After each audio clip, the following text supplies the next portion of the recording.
Ladies and gentlemen, we meet again towards Parashat Beha'alotcha. A short and sweet idea. I think this parasha can teach us a very important lesson about our attitude towards life. It says in this parasha a very interesting pasuk. Vayhi ha'am k'mit'onanim ra be'oznei Hashem. Am Yisrael were complaining. Okay, it's not the first time they're complaining, but this time HaKadosh Baruch Hu is very, very angry with them. Why is he more angry here than anywhere else? And the answer is, previously they asked for water, they got water. They asked for food, they got food. Here they're complaining, and it doesn't say why they're complaining. Rashi says they're complaining in order to get out of the mitzvahs. And the Ramban says, it's a lack of gratitude. What do you mean you're complaining? You're walking in the desert.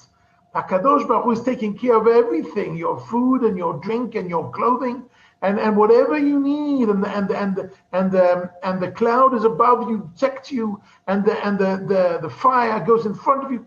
You're being fully protected. You're being fully fed. What are you complaining about? They were complained in order to complain. Complaining as a state of mind. What does complaining as a state of mind come from? It comes from, I'm selfish, I'm proud, I deserve more than that, and therefore I'm complaining. That was the main offense of Adam in the Garden of Eden, when HaKadosh Baruch Hu told him, what did you do eating from the wrong tree? He said, no, what do you mean? The wife that you gave me. It's your fault. You gave me this wife. She gave me the food. And afterwards with Cain and Abel. So HaKadosh Baruch Hu says to Cain, what did you do? So he said, what am I? Do I have to look after my brother? Am I my brother's keeper? What kind of answer does he have these? These are answers that come from selfishness and come from pride. This is not the way to react to HaKadosh Baruch Hu. We don't complain to HaKadosh Baruch Hu. He is not a complaint department. So what do we do? How are we supposed to approach things that we don't have? And the answer is, we have to request them. And there's a big difference between a request and a complaint. It's a huge difference. Because a request comes out of humility. A request comes out of modesty. If you don't mind, I would like this. If you don't mind, I like that. Not that I deserve it.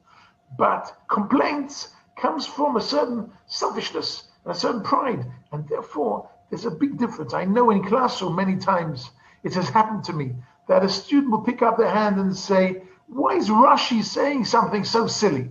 So I would stop the lesson and say, do you really think Rashi is silly? Do you really think you understand this pasuk better than Rashi?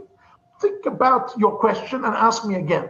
So he used to put up his hand and say, excuse me, Rabbi, I don't understand Rashi. What is he saying? I said, oh, that's a good question. Don't complain to me about Rashi. Ask me questions about Rashi. That's fine. Questions, requests, that's fine. In fact, the Talmud in Yevamot tells us that when we daven, we should have our eyes down and our heart up. Shemit yu einav lemata v'libo lemala. What does that mean? Maharal of Prague gives a beautiful insight on that and says, when we daven, we have to have two things in every davening that we have. One is our eyes are down, which means we're like a poor man, and we are with a lot of humility and a lot of modesty requesting for what we don't have. On the other hand, our heart is up, and it's full of happiness and satisfaction and gratitude to what we do have. There is not a person in the world that doesn't have things to ask for, and there's not a person in the world who hasn't got things he has to be grateful for.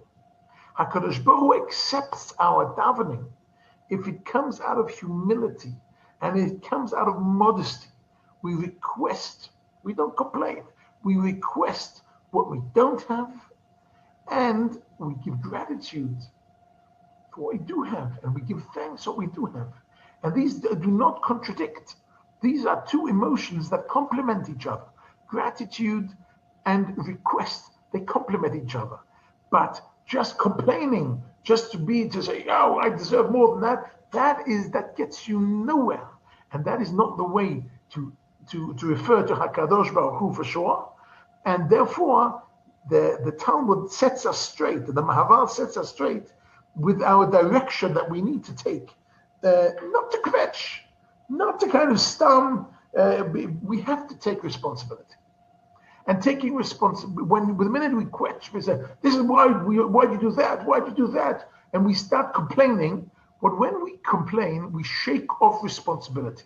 We're saying it's not our fault, it's because of this, it's because of that. Like Adam, like Cain.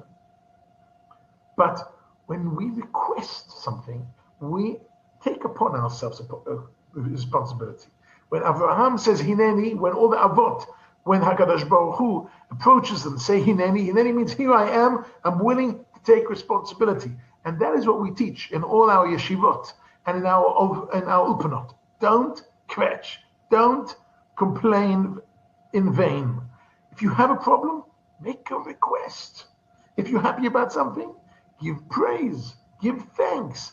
Those are the emotions that we have to take from this parasha. And that's why the parasha ends with the story of Moshe Rabbeinu, that he is the most, he's the person who has the greatest humility and the greatest modesty in the world. And that's why he became Moshe Rabbeinu. Shabbat Shalom.